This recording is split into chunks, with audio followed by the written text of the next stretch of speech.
Alors bonjour tout le monde, ici Caroline Fortier pour partonslamerinbelle.ca. Je suis présentement à bord de l'Héritage 1, le traversier de la traverse Escoumins Trois Pistoles. Et présentement, on est amarré à Trois Pistoles et j'ai à mes côtés le capitaine Jean-Philippe Rioux. Bonjour monsieur. Bonjour, Comment ça va? Ça va très bien. On a fait une belle traversée aujourd'hui. Oui, ça a bien été. Ils ventent un petit peu, mais ça a bien été. Il n'y a pas trop de mal. Et tu vois, on a été obligé de canceller un départ aujourd'hui parce qu'ils annoncent justement des vents de 45-50 nœuds. Donc, c'est, ça aurait été difficile de rester aux Escoumins toute la nuit. Puis, Oui, moi, j'aurais été inquiet en tout cas. parce que parfois, vous dormez aux Escoumins. C'est ça, je ne le savais pas. Oui, ça arrive parce que nous, comme on est géré par la marée, parfois dormir aux Escoumins nous permet de faire un voyage de plus dans la journée. Donc, c'est pour là la raison de dormir aux Escoumins. OK. Est-ce que c'est quand même fréquent? C'est fréquent surtout du 15 juillet jusqu'à la mi-septembre. OK. Euh, OK. Donc, une des particularités de cette traversée, c'est la marée. c'est la marée à Trois Pistoles, à marée basse. On s'échoue 2 fois par jour. Donc, on a une plage horaire, environ 2 heures avant la marée haute et après la marée haute, où ce que l'on peut opérer. C'est environ 4 heures. C'est un petit peu plus, ça se joue dépendamment des marées. Donc, c'est pour ça qu'on part des Escoumins, pour le premier départ, souvent, on ne pourrait pas partir de Trois-Pistoles. On n'a pas assez d'eau. On arrive à Trois-Pistoles, on a juste assez d'eau pour rentrer. On repart aux Escoumins, puis on rentre, on revient à Trois-Pistoles, puis là, on nous reste juste assez d'eau pour arriver, décharger, peut-être repartir. Il y a des journées qu'on a des départs prévus, puis que selon la marée, là, 5 minutes plus tard, Ah oui. on aurait Fait que c'est pas compté, assez d'eau là. pour opérer. Ah oui, c'est calculé. Avez-vous un marégraphe ici à bord? Non. Parce que des fois, selon le vent, tout ça, la Non. mer joue aussi. Non, on a des repères visuels quand OK. on s'approche. OK. On l'appelle la roche. Là. Il y a une roche qui est visible. Aussitôt qu'on ne voit plus la roche, en particulier, on sait qu'on a assez d'eau pour rentrer.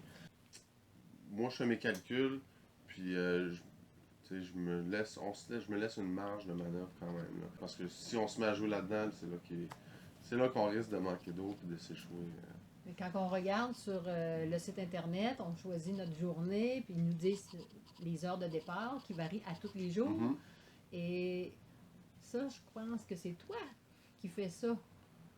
Tout gérer, les heures de départ, Ouais. tu sais, quelques mois d'avance avant la grosse saison. Ouais, ben en fait, les marées pour l'année sortent au début décembre. OK. À peu près, là. Puis je me suis monté un programme, un fichier Excel qui fait tous les calculs. OK. J'ai mis beaucoup de temps à faire ce programme-là. Parce que sinon, il fallait le faire à la main, là, à chaque jour, puis Oui. faire le calcul. C'est un travail ardu, mais ça, il faut le refaire À chaque année. à chaque année. Donc, moi, j'ai préféré, je dis, genre, je vais vous montrer un programme, ça va être long à faire. Ça m'a pris à peu près 125 heures OK. à peaufiner mon programme Excel pour m'assurer que tout était bien. Parce que là, au début, je le faisais, puis là, je regardais mes calculs, puis je venais sur le bout du quai à telle Ouais. heure précise, voir La roche. si la roche était visible. Oui. Puis, tu sais, donc, ça a été beaucoup, beaucoup de travail. Mais à cette heure, c'est tellement plus facile. Je fais copier-coller, puis pouf, Mais oui. tout apparaît par magie. Ça, Et puis, c'est super. Ça vaut ouais. la peine de prendre le temps pour Oui. bien s'organiser. Oui, exactement. Donc là, présentement, nous sommes sur l'Héritage 1. Ouais. Peux-tu nous présenter ton traversier? Ben, nous, on est un traversier de 4 gross tonnage, de tonnage brut de 456 tonnes. On peut environ 40 véhicules standards. Je dis standard parce que la grosseur des voitures, on dirait qu'elle grossit Ouais. d'année en année. Donc, environ 40 emplacements pour des véhicules, pour un total de 195 passagers.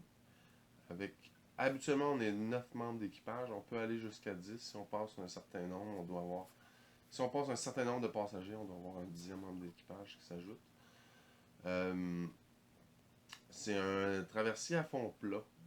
OK. Donc, vu qu'on s'échoue à tous les jours, Oui. on pourrait pas toujours avoir une gîte à chaque fois qu'on est attaqué. Donc, on a un fond plat, ce qui nous permet d'avoir un très faible tirant d'eau en même temps. Donc, c'est un navire qui est fait parfaitement pour les opérations, pour opérer à trois pistoles les escoumins.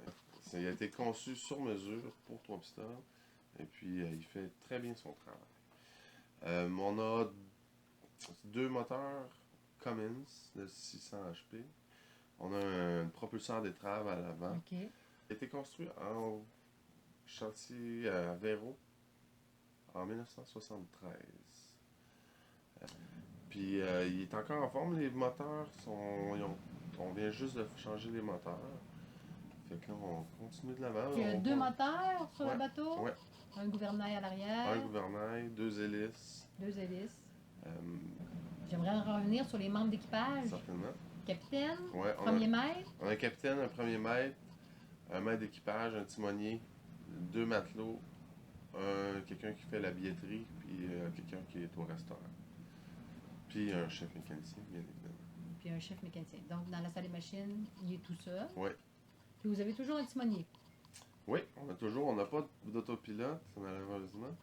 Ben, ou heureusement, ça nous donne la compagnie dans la timonerie. Mais oui, un timonier qui est là dans tout temps pour diriger pendant que nous on s'occupe de la navigation, puis le radar, la communication, etc. L'héritage 1. Oui. C'est l'ancien gobelet d'argent. Oui, le premier gobelet d'argent. Puis lui, il y a de 76, je me semble, qu'il a été vendu, je me souviens plus trop. Dans les années 70, quand il a été vendu, c'est devenu le Lady Menham. Oui. Qui s'appelait. D'ailleurs, la cloche de l'héritage est encore identifiée au nom de Lady Menham. OK. Alors, un souvenir. Ouais, un souvenir de ses vestiges. On a le look encore rétro. On a quand même, c'est pas le traversier le plus up-to-date ou le plus récent, mais je pense que l'équipage était très accueillant, puis ce qui fait notre service à la clientèle fait qu'on rend la traversée confortable et amicale. Bien. Et la route que vous faites, là, les escoumins, trois pistoles, les escoumins, c'est quoi les particularités de la navigation que vous rencontrez sur cette route? Ben, déjà, la marée, on en a parlé tantôt. Oui. On arrive, à chaque fois qu'on arrive aux escoumins, on passe dans la zone d'embarquement de pilote. Donc, tous les navires qui descendent le fleuve ou qui montent le fleuve convergent dans environ dans le même rayon de 1 mille. Puis, nous, on passe là-dedans. Donc, ça crée des situations rapprochées quotidiennement. Okay. Donc, il faut toujours être à l'affût des navires commerciaux qui montent ou qui descendent. Parce qu'en plus, ils s'en vont tous à la même place, puis nous autres, on passe direct au travers des montants des descendants pour se rendre au quai des escoumins. Donc ça, c'est une particularité qui est quand même intéressante. Le fleuve est une masse d'eau qui peut changer très rapidement. Donc ça, c'est une autre particularité. Cette semaine, on avait un vent sud-ouest, 25 nœuds, et puis en l'espace de 10 secondes, on est passé de 30 degrés à 10 degrés parce que le vent du nord-est est rentré. Puis là, tout d'un coup, il ventait 25-30 nœuds nord-est. Puis en l'espace de 15 minutes, il y avait de la vague de 1 mètre. Oh. Donc, faut pas se retrouver. Alors, nous, on est quand même assez gros, mais on est capable de dealer avec ça, mais c'est un espace qui change vraiment rapidement. Il faut être à l'affût et être sûr d'être sécuritaire. Et puis le brouillard? Dans le brouillard, il faut regarder en avant, mais on ne voit rien. T'sais. Fait que ça devient très difficile, pas physiquement, mais intellectuellement, parce que ça tire beaucoup de jus du cerveau à regarder dans le néant, à essayer de voir quelque chose que tu ne vois pas. Puis être toujours sur le radar, puis à l'affût. Puis en plus, il faut sonner la corne de brume à tous les 2 minutes, puis nous, elle nous sonne dans les oreilles. Okay. Donc, à la fin de la journée, ça ça tire du jus un peu. Là, quand il fait beau, là,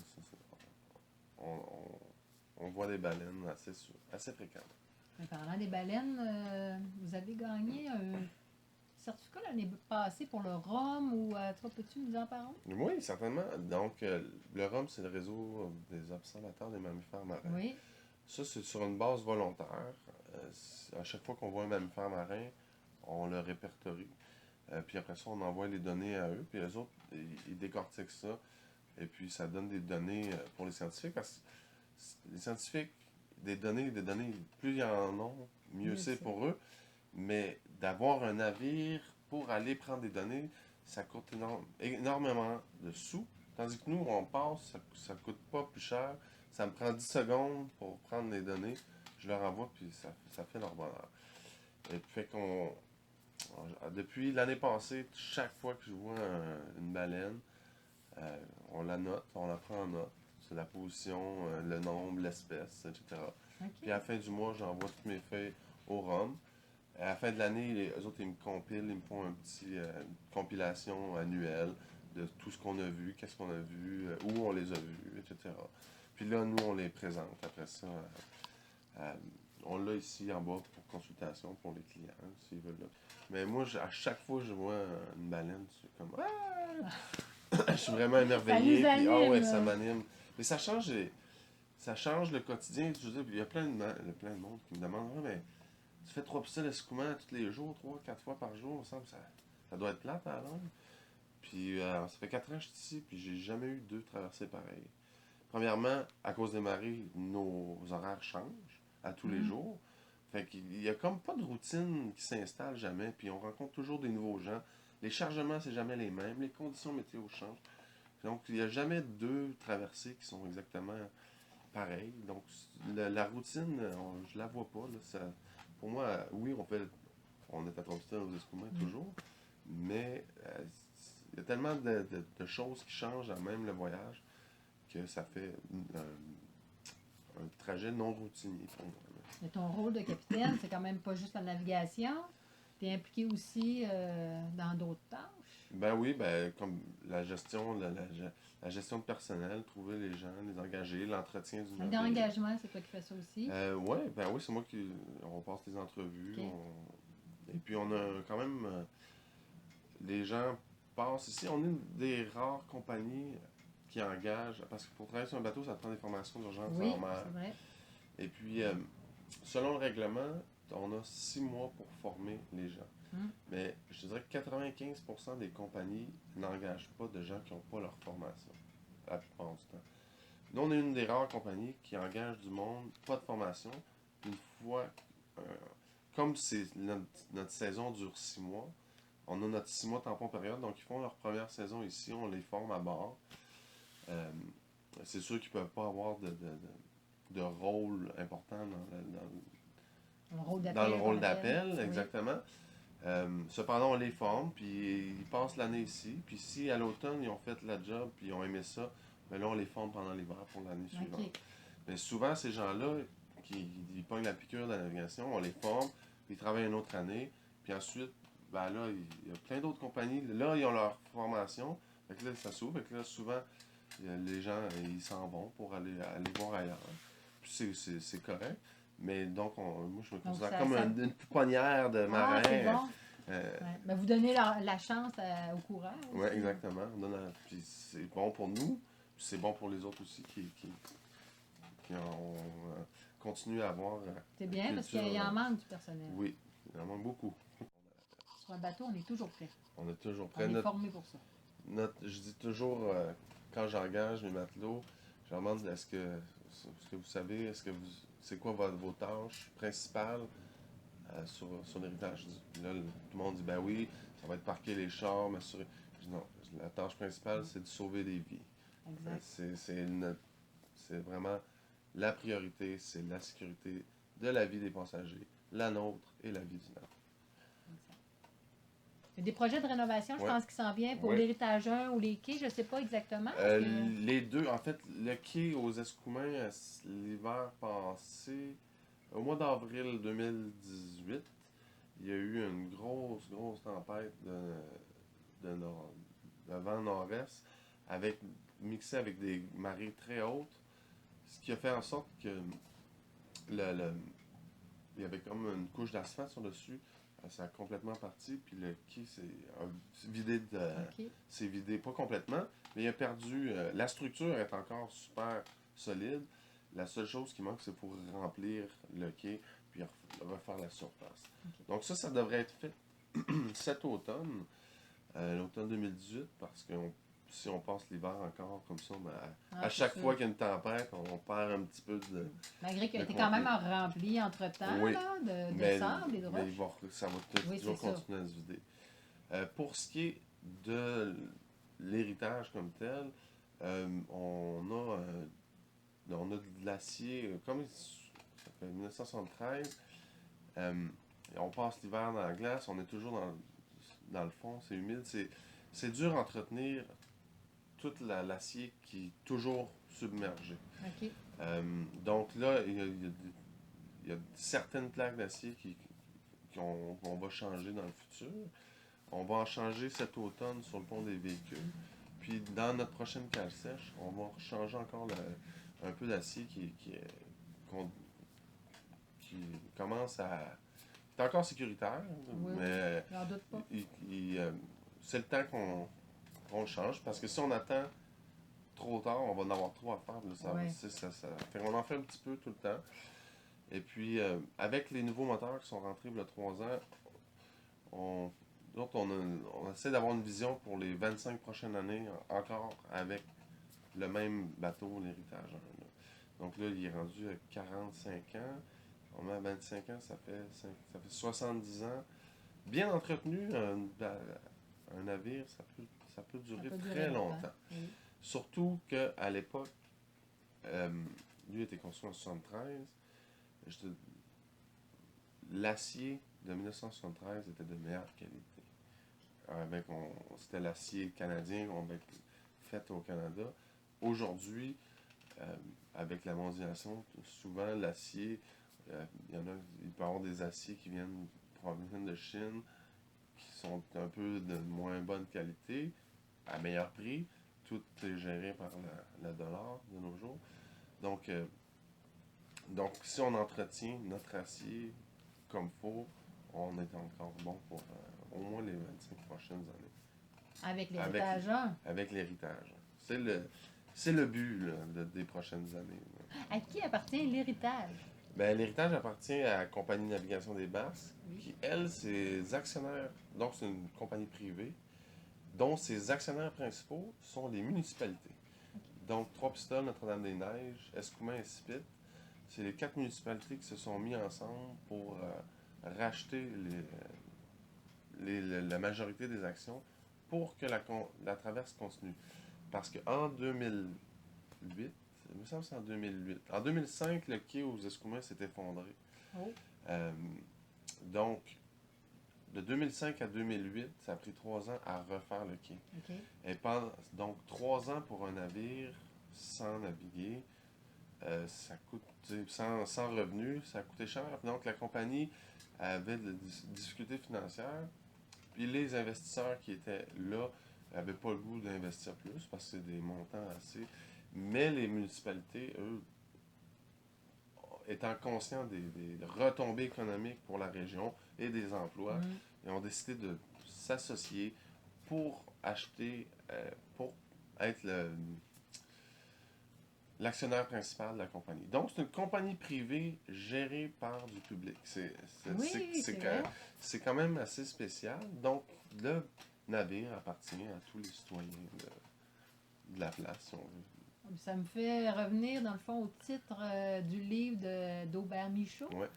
Des hommes et des bateaux. Ouais. Okay. On a un autre lien ouais, puis en fait, sujet-là. c'est toujours... cette traverse-là, il faut toujours se battre pour essayer de la conserver. On navigue, on peut pas naviguer dans les glaces, on couvre nos frais, on est capable d'opérer, on n'est pas déficitaire. Cependant, assumer les coûts de l'entretien d'un navire, aller en cale sèche. Tu sais, en cale sèche, tu rentres en cale sèche, juste rentrer en cale sèche, ça doit être C'est autour de 150 000 $. Puis on n'a pas commencé à. OK. On n'a pas, on n'a pas rien de fait encore juste pour sortir de l'eau. Donc, c'est des coûts qui sont assez dispendieux. Ça, on n'est pas capable d'y arriver seul. Mais heureusement, dans ce temps-ci, avec la stratégie maritime, on est capable d'aller chercher des subventions, ce qui aide, mais on aimerait vraiment. On travaille fort pour avoir la reconnaissance de traverses complémentaires, un peu comme Rivière-du-Loup, si on veut. OK. Parce que Rivière-du-Loup, traverse Rivière-du-Loup, Saint-Siméon, c'est pas la STQ, c'est le Clark, c'est une compagnie privée, sauf qu'ils ont comme une entente Mais avec la la STQ STQ. est en arrière un peu. La Je connais STQ pas bien, est en mais- arrière. C'est pas elle qui gère le navire, mais la STQ donne de l'aide à Rivière-du-Loup pour justement pour conserver leur lien. Puis c'est la même chose qu'on veut faire ici parce que même si Rivière-du-Loup est pas loin de Trois-Pistoles, si on se met de l'autre côté, nous on est de l'autre côté de la rivière. On arrive aux Oui. Escoumins, l'autre côté du Saguenay, ce qui est complètement différent. C'est pas le même transit. Et puis nous on a la majorité des gens qu'on a, les touristes, on a beaucoup d'Européens qui débarquent, ils atterrissent à Montréal, ils s'en vont à Tadoussac voir les baleines. Après ça, ils traversent avec nous puis ils vont faire le tour de la Gaspésie. Ouais. C'est le classique européen touriste, c'est le voyage. Ils se parlent pas, mais ils font tous le même voyage. Et puis, donc, une fois à Tadoussac, il n'y a personne qui va retraverser le Saguenay pour aller chercher le traversée à Rivière-du-Loup. Tout le monde passe ici. Fait que on essaie de se battre pour avoir une reconnaissance. Ok. Donc, c'est de la politique. Il y en a beaucoup dans le livre de M. Michaud, on entend parler de la Oui. politique. C'est de là, du début jusqu'à la fin. Oui, non, mais ça fait partie de la game. Je pense que c'est un beau mot de la fin, ça, Ouais, Jean-Philippe. Super. C'était un Merci, plaisir. Capitaine Rio. Plaisir. Merci. Au revoir. Bye tout le monde.